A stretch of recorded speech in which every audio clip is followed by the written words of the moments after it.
कृष्ण की बाल लीलाओं की जब बात आती है तो पूतना राक्षसी का वर्णन जरूर आता है। पूतना कंस की दासी थी। पूतना एक शक्तिशाली राक्षसी थी, लेकिन पूर्व जन्म में वह एक राजकन्या थी। आइए जानते हैं पूतना की कहानी। कंस जब अपनी बहन देवकी को विदा कराने जा रहा था तब एक आकाशवाणी हुई थी। इस आकाशवाणी में कहा गया था कि कंस देवकी और वासुदेव की 8वीं संतान तेरा वध करेगी।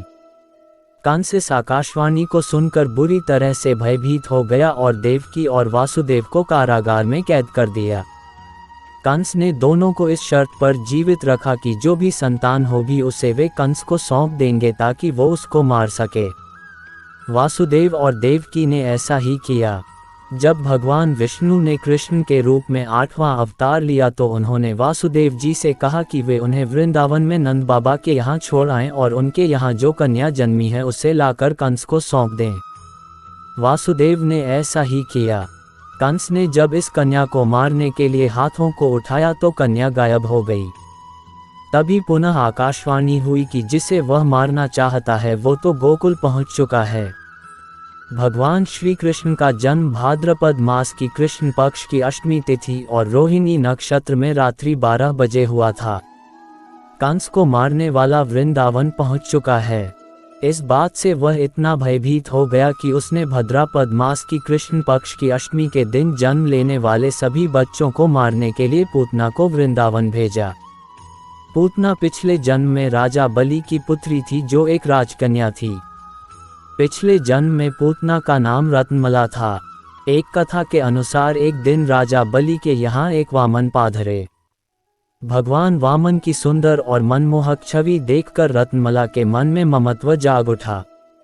भगवान वामन को देखकर वह मन ही मन सोचने लगी कि मेरा भी ऐसा ही पुत्र हो ताकि वह उसे हृदय से लगाकर दुग्धपान कराती बहुत दुलार करती। भगवान ने उसकी मन की इच्छा को जान लिया और तथास्तु कहा। लेकिन इसके बाद भगवान ने राजा बलि का अहंकार दूर करने के लिए 3 पग में भूमि नाप दी। राजा समझ गए और अपनी गलती का उन्हें एहसास हो गया।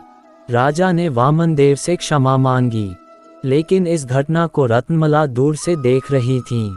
रत्नमला को प्रतीत हुआ कि उसके पिता का घोर अपमान हुआ है। इससे वह बुरी तरह से क्रोधित हो उठी। उसने मन ही मन भगवान को बुरा कहना आरंभ कर दिया। उसने कहा कि अगर ऐसा मेरा पुत्र होता तो मैं इसे विष दे देती। भगवान ने उसके इस भाव को भी जानकर तथास्तु कह दिया। अगले जन्म में भगवान द्वारा तथास्तु कहने के कारण पूतना राक्षसी के रूप में उसने जन्म लिया। पूतना कंस की सबसे विश्वास पात्र दासी थी। कंस ने अष्टमी की तिथि के दिन जन्म लेने वाले सभी बच्चों को मारने का आदेश दिया। आदेश मिलने के बाद पूतना गोकुल पहुंच गई। पूतना भेष बदलने में माहिर थी। उसने सुंदर स्त्री का भेष धारण किया। जब पूतना कृष्ण के घर पहुंचती है तब भगवान कृष्ण को पता चल जाता है कि वह एक राक्षसी है। पूतना कृष्ण को गोदी में उठाकर अपना विषैला दूध पिलाने लगती है। कृष्ण को दूध पीते देखकर पूतना सोचने लगती है कि अब यह मर जाएगा। भगवान कृष्ण कुछ देर बाद दूध पीते पीते ही राक्षसी के प्राण खींचने लगते हैं।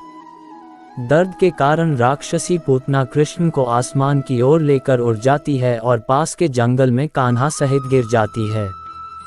थोड़ी देर बाद ही राक्षसी के प्राण निकल जाते हैं। इस तरह भगवान कृष्ण राक्षसी पूतना का वध कर देते हैं। वीडियो पसंद आई तो लाइक और सब्सक्राइब जरूर करें।